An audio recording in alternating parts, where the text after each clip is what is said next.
Em nome do Pai, do Filho e do Espírito Santo. Amém. Amados irmãos e irmãs, é com muita alegria que nós estamos aqui para juntos estudar e meditar o Evangelho que a Igreja nos apresenta para esta quinta-feira da oitava da Páscoa. O Evangelho de hoje se encontra lá em Lucas 24, versículos de 35 até o 48, que nos diz assim: Naquele tempo, os 2 discípulos contaram o que tinha acontecido no caminho e como tinha reconhecido Jesus ao partir do pão. Ainda estavam falando quando o próprio Jesus apareceu no meio deles e lhes disse: A paz esteja convosco. Eles ficaram assustados e cheios de medo, pensando que estavam vendo um fantasma.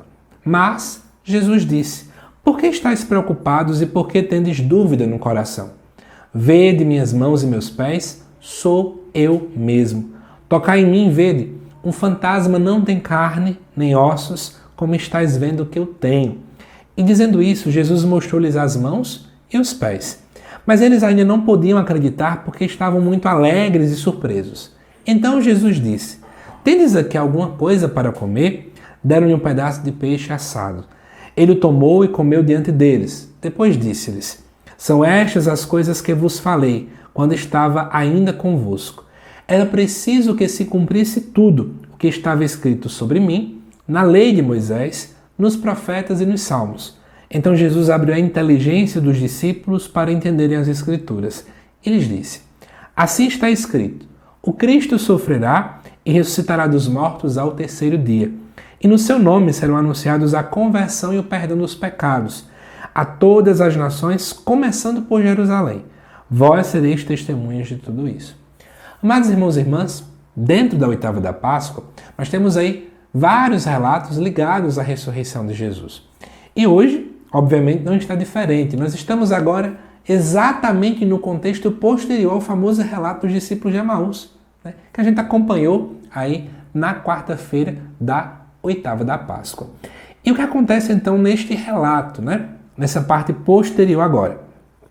Os discípulos contam ao povo que de fato tinham conhecido Jesus no partir do pão, e aí de repente Jesus aparece e deseja a paz. Eu quero que você entenda que Jesus chegar e dizer assim: a paz esteja convosco, é muito mais do que, eu vou falar a paz da boca para fora. Mas é o próprio dom da paz, a própria presença de Jesus, é que eu vou parafrasear as expressões do próprio São Paulo: Cristo é a nossa paz. Jesus está dando a sua própria presença ali para aquele povo. E aí o povo, na verdade, fica assustado e com medo, porque estão achando que vem um fantasma. É interessante isso, porque eu não sei se vocês sabem, mas existia uma heresia que estava ali correndo na mente do povo no século I da nossa era, né, depois de Cristo. E essa heresia, ela parece que está muito similar aqui dentro. Algumas pessoas achavam que o Verbo não havia se encarnado. O que é que eles diziam então? Aquele Jesus que o povo fala que via era apenas uma espécie de um fantasma. Então a gente não poderia deduzir exatamente quem era ele. A gente tinha algumas noções de quem ele era, mas no final das contas ninguém nunca teria tocado nele veridicamente falando. Então, para essas pessoas, inclusive, você agora vai ver algumas referências ainda atuais, parece que Jesus era muito mais cheio de superpoderes, sabe? Então, sei lá, a gente poderia começar a pensar: Jesus era uma pessoa que não tinha feridas, que elas cicatrizavam em questões de segundos. Jesus, por exemplo, já nasceu sabendo falar, porque ele não precisava carregar tantas características humanas. Essa compreensão, ela é aversa à visão de que o Verbo se encarnou. Porque quando eu compreendo que o Verbo se encarna, o Verbo assume a carne, né? O Verbo tinha osso, Jesus tinha osso, tinha carne, tinha sangue. Jesus tinha pulmões, por exemplo. Então, veja como é que isso aqui está indo na esteira dessa dinâmica, dessa heresia que estava naquele tempo. E aí o texto diz que Jesus percebe que eles tinham dúvida no coração e diz assim: toquem em mim, vejam, eu não sou fantasma não, que eu tenho carne e tenho osso. Jesus sabia que no coração daquele povo eles não estavam acreditando no que o outro dizia que tinha visto ele. E eu chamo a atenção de uma coisa, né? Essa incredulidade é equivalente à incredulidade que muitas vezes nós temos de eu só vou para a missa se for o padre fulano. Eu só vou para a missa se for o padre Beltrano. Eu só vou para tal local se for fulano que estiver à frente.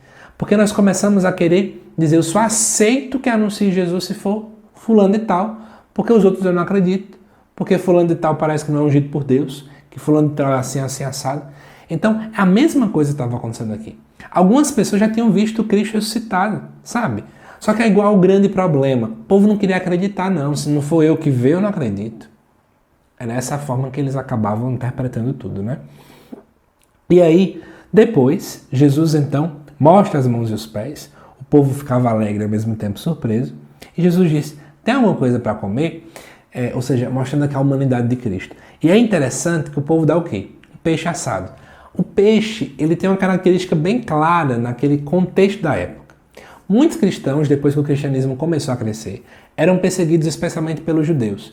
E aí eles faziam o seguinte, né? Vamos fazer uma inscrição na areia. Você desenhava um pedaço do peixe, tipo assim, e se a pessoa completasse o pedaço, eu dizia assim, fulano então é cristão, ele vai poder entrar.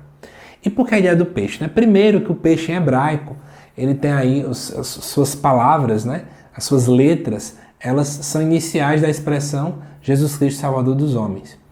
E além do mais também, o peixe tem essa noção de vida nova, né? Porque ele está totalmente mergulhado dentro da água.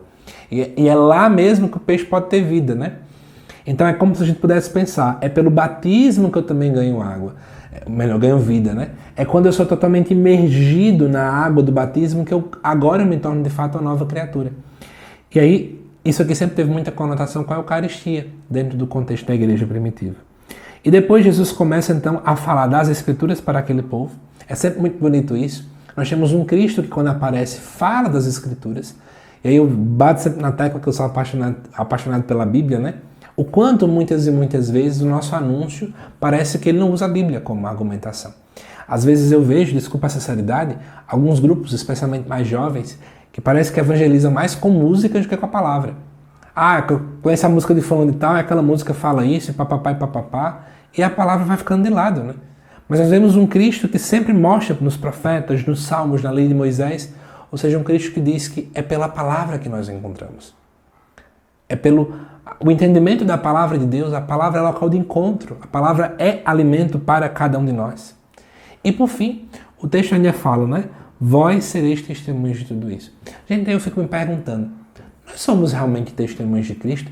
Nós estamos realmente, autenticamente preparados para sermos testemunhas de Cristo no tempo de hoje? Ou não? Pensa um pouquinho sobre isso.